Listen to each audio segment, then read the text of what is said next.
Good morning, students. Today I am going to teach you that how we can make a chemical equation more informative. मैंने आपको last video में बता दिया था कि एक रिएक्शन से, केमिकल रिएक्शन से इक्वेशन में कैसे हम उसको कन्वर्ट करते हैं। आज हम ये सीखेंगे कि इक्वेशन में हम उस इक्वेशन को और ज़्यादा इन्फॉर्मेटिव कैसे बनाएंगे। ठीक है, सो यही टॉपिक है, making a chemical equation more informative. So first thing आपको जानना चाहिए कि इन्फॉर्मेटिव बनाने के लिए इक्वेशन को, उसमें इक्वेशन में आने वाले सब्सटेंसेस की फिज़िकल स्टेट हमें बतानी चाहिए, डिनोट करनी पड़ेगी। आप अगर इक्वेशन में पूरे पूरे नंबर चाहते हैं ना बच्चों, तो ये भी सीख लीजिए।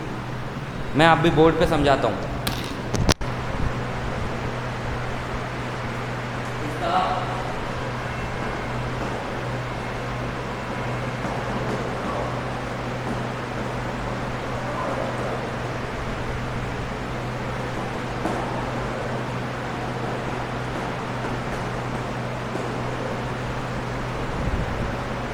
स्टूडेंट्स आप देखें, ये लिखा हुआ है physical state of substances, mean substances किस स्टेट में मौजूद हैं, जितने भी इक्वेशन में लिखी हुई चीज़ें हैं वो किस स्टेट में रिएक्ट कर रही हैं, ये आपको वहाँ पे डिनोट कराना पड़ेगा, बताना पड़ेगा।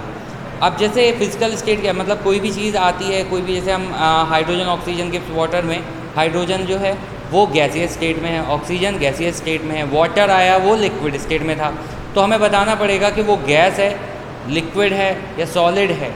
ओके, तो इसको बताने के लिए हम लिखते कैसे हैं? सबसे पहले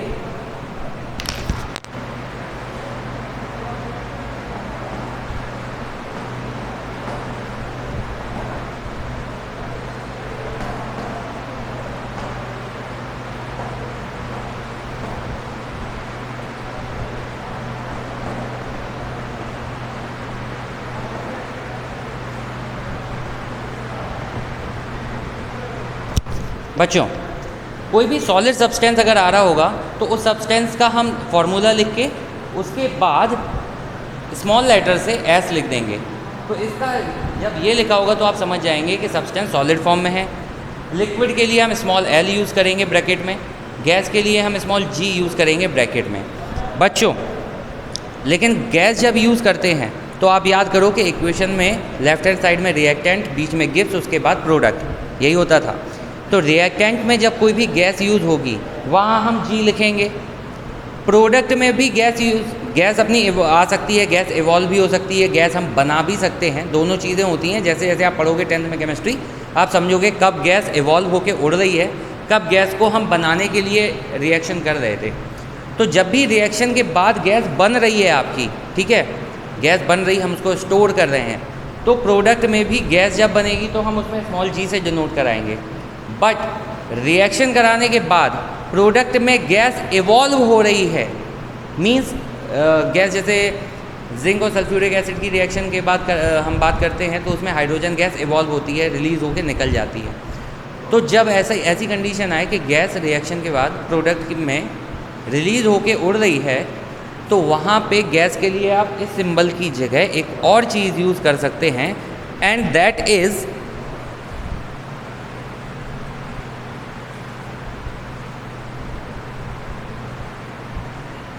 ये, दिस अपवर्ड एरो शोज या represents the evolution of gas.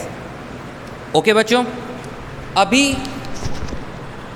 लेकिन ये एरो आप लोग याद रखिएगा, ये रिएक्टेंट में जब भी गैस होगी तब मत लगाइएगा, प्रोडक्ट में लगाएंगे, वो भी कब लगाएंगे, जब कोई भी गैस इवॉल्व हो रही होगी, इवोल्यूशन ऑफ गैस हो रहा होगा। ठीक है, अगर हम कोई भी गैस बनाते हैं, बन रही है, इवॉल्व होकर उड़ा नहीं रहे, तो ये मत लगाना, आप यही लगाओगे। जैसे जिंक सल्फ्यूरिक एसिड की रिएक्शन हो रही थी तो वहाँ पे हाइड्रोजन गैस आपकी इवॉल्व होकर उड़ रही थी, ये सिंबल लगा दो।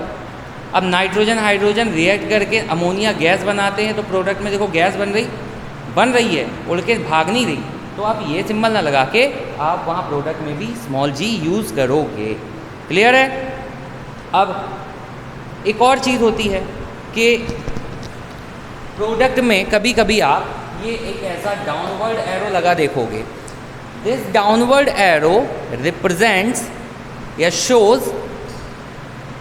The formation of precipitate. Means कभी कभी प्रेसिपिटेट बनते हैं, पीपीटी फॉर्मेशन होता है, तो जो भी चीज़ का पीपीटी बन रहा है हम वहाँ उसके आगे, उस सब्सटेंस के फॉर्मूले के आगे ये डाउनवर्ड एरो लगा देते हैं।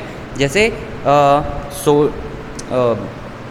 सोडियम सल्फेट और बेरियम क्लोराइड की रिएक्शन के बाद बेरियम सल्फेट और सोडियम क्लोराइड बनता था, तो वहाँ बेरियम सल्फेट का वाइट पीपीटी फॉर्मेशन होता है। तो जैसे ही हम लिखेंगे प्रोडक्ट में BaSO4, डाउनवर्ड एरो लगा देंगे। जब डाउनवर्ड एरो लगा दोगे तो वहाँ पे आप समझ जाओगे कि यहाँ प्रेसिपिटेट फॉर्मेशन हो रहा होगा। तो ये सिंबल आपका प्रेसिपिटेट फॉर्मेशन दिखाता है। ओके बच्चों, अब कहीं कहीं आपको कुछ सॉल्यूशन आप बनाते हो रिएक्शन कराने के लिए। जैसे हमने बात करी कि आयरन मेटल को या जिंक मेटल को कॉपर सल्फेट के सॉल्यूशन में रिएक्ट कराना है, डिस्प्लेसमेंट रिएक्शन दिखाएंगे। तो कॉपर, ये 9th में आपका एक्सपेरिमेंट था। अब कॉपर सल्फेट का जो आपने सॉल्यूशन बनाया, तो आप लिखेंगे वहाँ इक्वेशन में आप लिखोगे, यहाँ लिखता हूँ CuSO4। ओके बच्चों, ध्यान से समझ लो, मेरी बात सुनाई दे रही होगी तो आप समझ जाएंगे। CuSO4 जैसे ही आप लिखोगे तो वो सॉल्यूशन लिक्विड फॉर्म में ही है ना, तो उसके ब्रैकेट के आगे आप स्मॉल l नहीं लिखोगे। ओके, तब आप जब आप कोई भी सॉल्यूशन तैयार कर रहे हो, सॉल्ट सॉल्यूशन होता है, उसको आप एक्वस सॉल्यूशन बोलेंगे और उसका शॉर्ट में लिखना है जब, तो ब्रैकेट में AQ डॉट। AQ का मतलब होगा, ए स्मॉल लेटर से ही लिखना है, AQ का मतलब होगा एक्वस सॉल्यूशन है। लिक्विड नहीं लिखेंगे हम वहाँ पे, एक्वस सॉल्यूशन लिखेंगे। जितनी ज़्यादा आप रिएक्शंस की इक्वेशन बनाओगे, उनमें ये सब चीज़ें डिनोट कराओगे, उतना ही ज़्यादा आपकी प्रैक्टिस अच्छी होती जाएगी। क्लियर बच्चों? ठीक है। जब भी हम कोई भी रिएक्शन में डाइल्यूटेड एसिड या बेस लेंगे तो हम उसके नाम के आगे DIL लगा देंगे। जैसे जिंक सल्फ्यूरिक एसिड के साथ रिएक्ट कराते हैं लैब में, तो हाइड्रोजन गैस इवॉल्व होती है, तो वहाँ पे सल्फ्यूरिक एसिड डाइल्यूटेड फॉर्म में था, तो आप लिखेंगे H2SO4 ब्रैकेट में, उसके बाद लिखेंगे DIL, जस्ट लाइक। ओके, अगर आप DIL डॉट डाइल्यूटेड के लिए होता है, कॉन्सेंट्रेटेड अगर एसिड लिया होता तो हम लिखते हैं H2SO4 ब्रैकेट में CONC डॉट।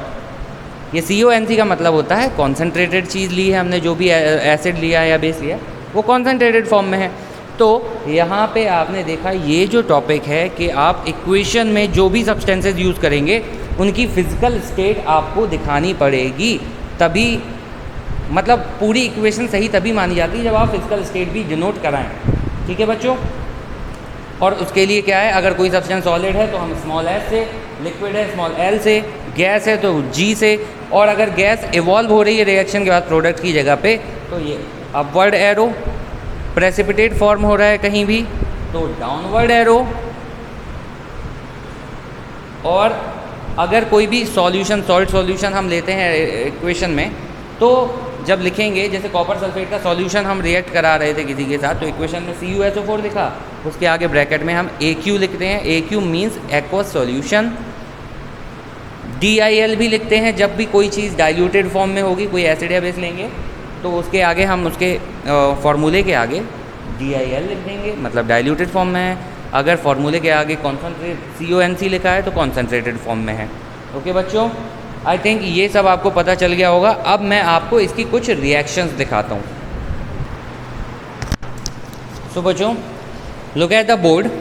बोर्ड पे एक इक्वेशन लिखी है जिसमें मैग्नीशियम रिएक्ट कर रहा है सल्फ्यूरिक एसिड के साथ और मैग्नीशियम सल्फेट फॉर्म होता है एंड हाइड्रोजन गैस इवॉल्व होती है। ये वही है जिंक जब रिएक्ट करता था सल्फ्यूरिक एसिड के साथ, वैसी रिएक्शन है।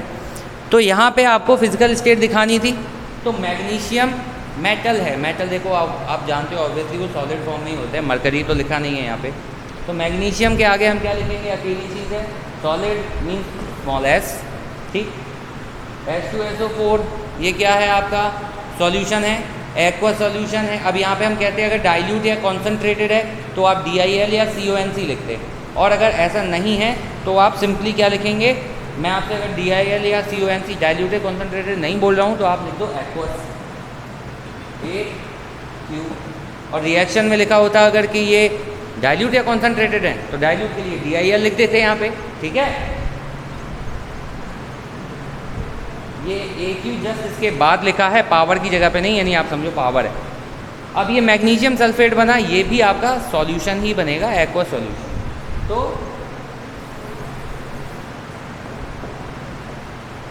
ये AQ लिख दिया, प्लस जो हाइड्रोजन बन रही थी H2, अब आप उसकी जगह पे G लिखना चाह रहे थे तो G लिख दो, बट बेटर है कि हाइड्रोजन इवॉल्व हो रही है तो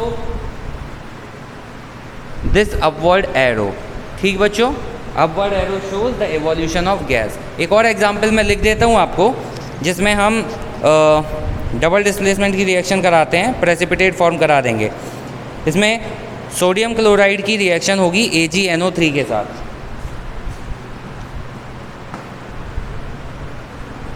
sodium chloride plus silver nitrate, ये बनाएगा आपका NaNO3 प्लस AgCl। ठीक है बच्चों, ये आप देखिए बोर्ड पे बनी हुई है रिएक्शन, आपको दिख रहा होगा। ये डबल डिस्प्लेसमेंट रिएक्शन है। डबल डिस्प्लेसमेंट में आयंस आपके एक दूसरे से एक्सचेंज करते हैं, एक दूसरे को अपने आप में एक्सचेंज कर लेते हैं। ये अभी डिटेल में आप जब पढ़ेंगे टाइप्स ऑफ रिएक्शन, इसी चैप्टर में मैं आपको पढ़ाऊँगा। तो ये दोनों जब भी चीज़ ली, डबल डिस्प्लेसमेंट में जो दोनों हम रिएक्टेंट्स लेते हैं वो एक्वस फॉर्म में ही होते हैं। तो ये एक्वस है, हम ब्रैकेट में लिख देंगे AQ, इसके आगे भी लिख दो ब्रैकेट में AQ। अब ये NaNO3 बना, ये भी एक्वस है, ठीक है। तो आप इसके लिए भी क्या लिखने जाएंगे, एक्वस, और AgCl जो बन रहा है ये बन रहा है सॉलिड। अब कहीं कहीं आपको ये सॉलिड दिखेगा लिखा हुआ है, इसके आगे S, यहाँ एक ही लिख देता हूँ मैं। और ये डबल डिस्प्लेसमेंट में प्रेसिपिटेट फॉर्म होता है, तो ये सिल्वर क्लोराइड का डाउनवर्ड एरो लगा दिया, तो क्या बन रहा है, ये प्रेसिपिटेट फॉर्मेशन हो रहा है। ठीक है बच्चों। सो बच्चों, आप लोगों ने समझ लिया कि फिजिकल स्टेट ऑफ मैटर दिखानी ज़रूरी है। फिजिकल स्टेट ऑफ सब्सटेंस वहाँ पे आप डिनोट कराएंगे, कोई भी इक्वेशन लिखते रहें। सेकंड थिंग जो आपको जाननी है और डिनोट कराने सीखनी है एक इक्वेशन में, रिएक्शन कंडीशन। इक्वेशन कराते टाइम पे उस इक्वेशन को किस कंडीशन पे कराया जा रहा है ये भी डिनोट कराना ज़रूरी है। कई इक्वेशन आपको मिलेंगी जिनमें आप कुछ ना कुछ प्रेशर अप्लाई करते हैं, कई इक्वेशन ऐसी मिलेंगी जिनमें आप स्पेसिफिक टेम्परेचर अप्लाई करते हैं, इतना टेम्परेचर देना है तभी वो रिएक्शन होगी। कुछ इक्वेशन ऐसी भी होती हैं जिनमें स्पेशल कैटलिस्ट यूज़ किए जाते हैं। याद रखिए मैं जो बोल रहा हूँ, कैटलिस्ट। कैटलिस्ट क्या होते हैं? कैटलिस्ट वो चीज़ें जिनको हम रिएक्शन को अच्छे से, जल्दी से, तेज़ी से कराने के लिए ऐड करते हैं। ठीक है, वो रिएक्टेंट्स, वो चीज़ें जिनको हम रिएक्शन में जितने भी सब्सटेंस हमने रिएक्ट कराए हैं उनमें ऊपर से उनको भी ऐड कर देते हैं जिससे वो रिएक्शन फास्ट हो जाए, उनको हम कैटलिस्ट कहते हैं। ठीक, तो कैटलिस्ट याद रखो, कैटलिस्ट कभी भी रिएक्टेंट में अब दो चीज़ें यूज़ हो रही, हमने जो अलग से कैटलिस्ट मिलाया, प्रोडक्ट में जो चीज़ बनेगी उसमें कैटलिस्ट कहीं नहीं आएगा। मीन्स अगर मैं आयरन कैटलिस्ट के रूप में मिला रहा हूँ कहीं भी, तो रिएक्टेंट में तो आयरन था नहीं, ऊपर से अलग से डाला ताकि वो रिएक्शन बहुत तेज़ी से हो जाए। तो रिएक्टेंट में जो भी एलिमेंट थे वही प्रोडक्ट में आएंगे बच्चों। ठीक है, हमने आयरन अलग से मिलाया था कैटलिस्ट के तौर पे, वो प्रोडक्ट में निकल के नहीं आएगा। ठीक, उसका काम यही था कि आपकी रिएक्शन को इफ़ेक्टिव करे, जल्दी करें। तो हमें कैटलिस्ट को भी शो कराना पड़ता है रिएक्शन में जब कैटलिस्ट यूज़ होता है। तो 3 चीज़ें मैंने आपको बताई, 3 चीज़ें, कि पहली है आपका प्रेशर, दूसरा है टेम्परेचर, और तीसरा मैंने बोला थर्ड वन इज़ कैटलिस्ट। सो ये 3 थिंग्स आपको डिनोट करानी है इक्वेशन पे।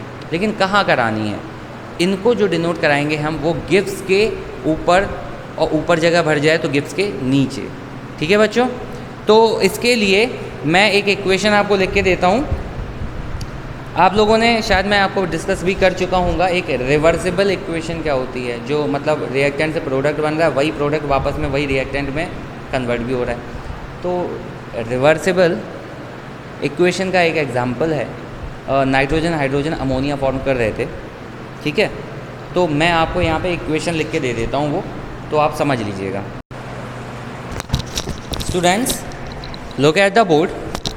Here is your reaction that nitrogen and hydrogen react with each other to make ammonia gas. Okay. अब मैंने इस इक्वेशन को ऑलरेडी बैलेंस भी किया हुआ है। देखिए यहाँ पे 2 नाइट्रोजन थे, वहाँ भी 2 हैं, 6 हाइड्रोजन, वहाँ भी प्रोडक्ट में 6 हाइड्रोजन है, एटम्स है। मैंने रिएक्शन जो आपकी इक्वेशन को मोर इफेक्टिव बनाने के लिए पहले आपको, इससे पहले जो टॉपिक पढ़ाया है कि आपको physical state of substances denote करानी पड़ेगी, तो वो भी करा दी। देखिए गैसियस फॉर्म में, गैस है वो भी गैसियस फॉर्म में, तो जी लिख दिया। अब जो यहाँ पे आपको पढ़नी है reactive condition.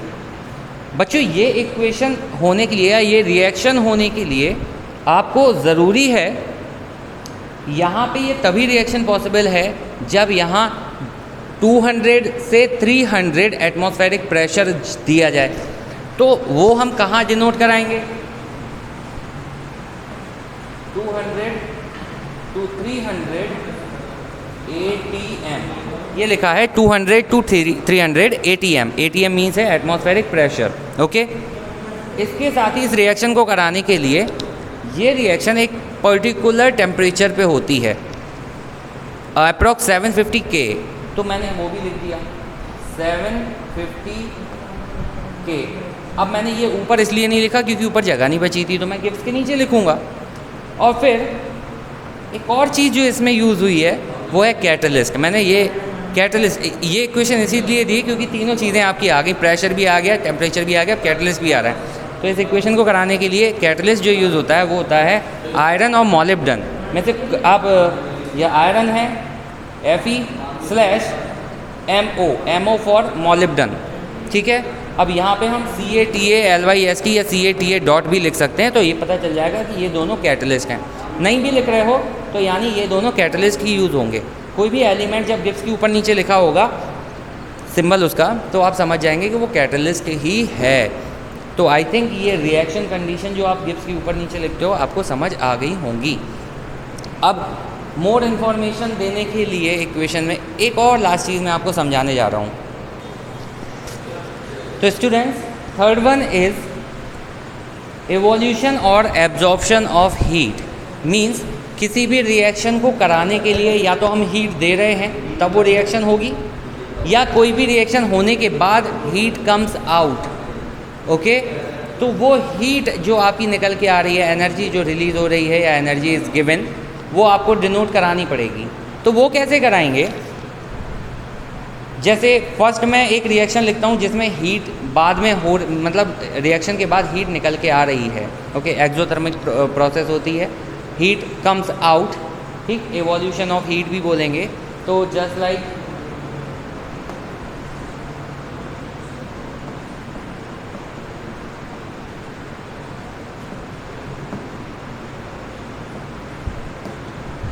carbon when burnt in the presence of oxygen, excess oxygen, then carbon dioxide is formed and heat is produced। तो हीट जब बाहर निकल के आती है तो प्रोडक्ट जो भी बनता है उन प्रोडक्ट के को आप लिखेंगे, उसके बाद प्लस लगा के हीट लिखेंगे लास्ट में। ओके, ठीक है। आप इसमें कैल्शियम ऑक्साइड या क्विक लाइम की रिएक्शन भी देख सकते हो। क्विक लाइम या कैल्शियम ऑक्साइड, जब उसमें हम वाटर ऐड करते हैं तो कैल्शियम हाइड्रोक्साइड या स्लेक्ड लाइम बनता है और हीट कम्स आउट, तो वहाँ भी प्रोडक्ट में हीट देंगे। ठीक है, बट जब हम कुछ ऐसी कंडीशन भी होंगी हम हीट देंगे तभी रिएक्शन होगी, तो वो हीट हम कहाँ डिनोट कराएंगे।